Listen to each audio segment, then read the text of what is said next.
This is Daily Gains. Welcome back. I'm Jeremy. And I'm Dave. It's time to get it in. Let's get going. James 1:21. Therefore put away all filthiness and rampant wickedness, and receive with meekness the implanted word, which is able to save your souls. Dave, can I jump on this one? Yeah, go for it. Good morning, everyone. I just got slapped in the face by the phrase rampant wickedness. It jumped out to anyone else. But I'll be honest, I don't think of myself as I'm brushing my teeth, bright-eyed and bushy-tailed in the morning as being rampantly wicked or having a need to put off rampant wickedness. So maybe I need to pull into the pit stop and get my gauges calibrated. I've read this verse 1,000 times. I don't know that phrase has ever jumped out to me the way it did just now. So, lest I make a fool of myself, I think I'm going to stop and think for a minute. Okay, you said you wanted to jump on it, so I figured there was some big thought there.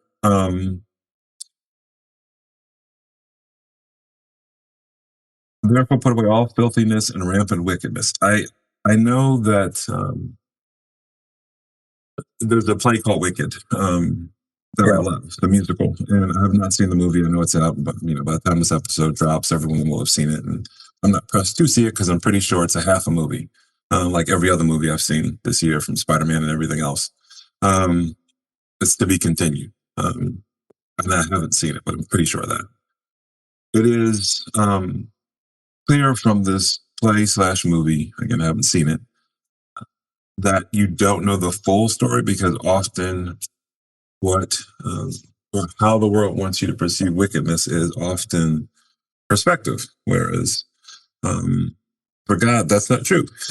He's pretty clear on what it means to be apart from him, to strive for things that are not going to bring him glory and are not for your good.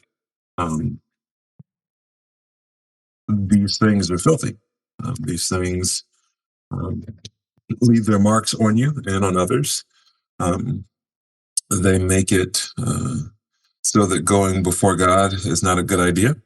And they,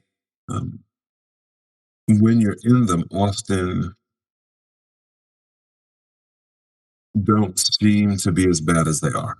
And so as you started, I had to laugh, because if you are in rampant wickedness, it won't feel bad. It won't seem bad. It is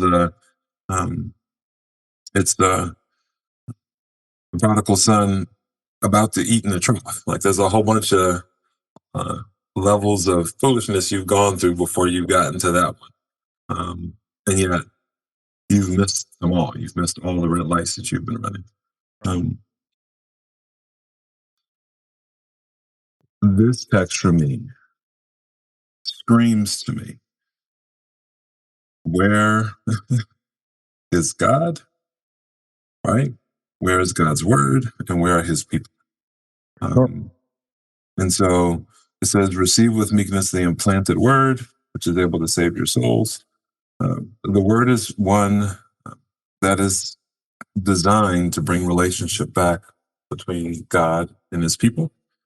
And so for me, it's not easy to be rampant in wickedness if I am on a regular basis getting into his word, on a regular basis seeking to hear from him, and on a regular basis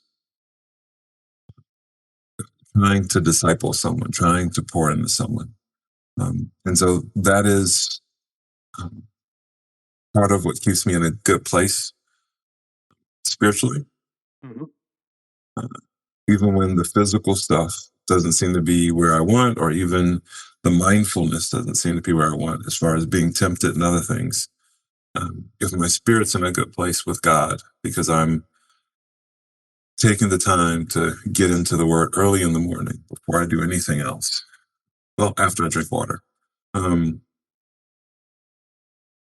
It helps. And I'm not saying I'm going to be perfect, by any means. I still fall and fumble, but I don't do it as often, and I don't wallow in it. Because the word is just so freeing and so refreshing. Receive with joy the implanted word of righteousness.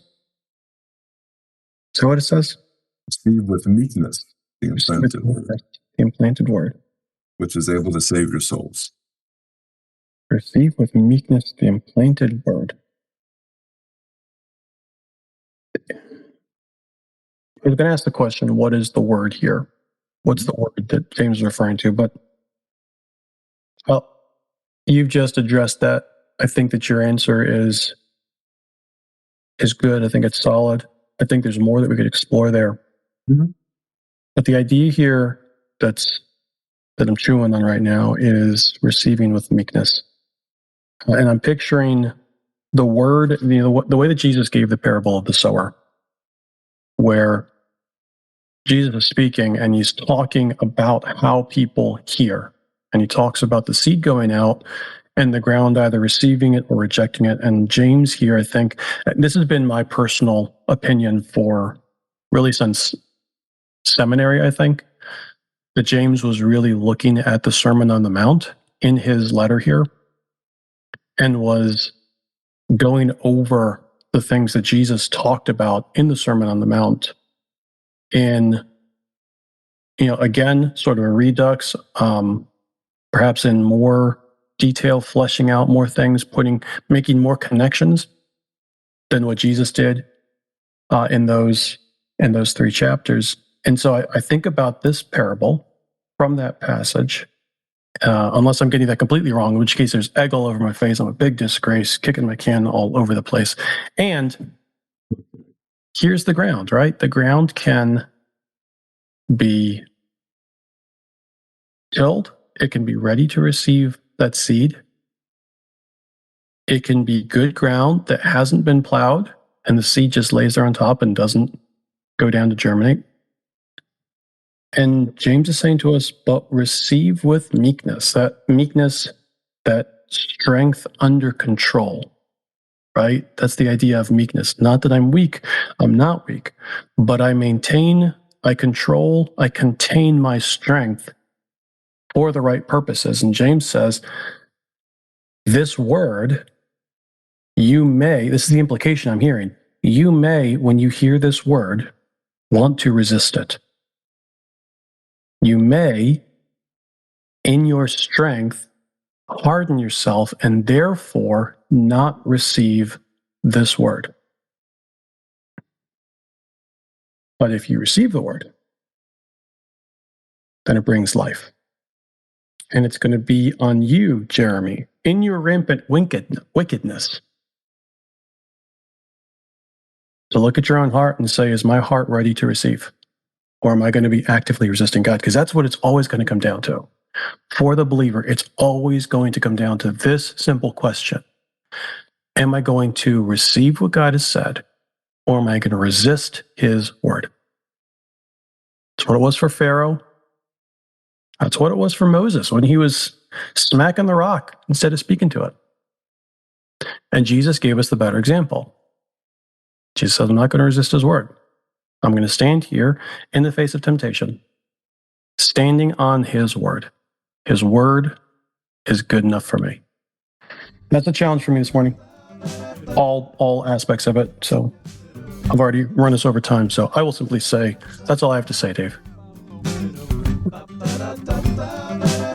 a blessed morning. Ba-ba-da-da-da-da-da.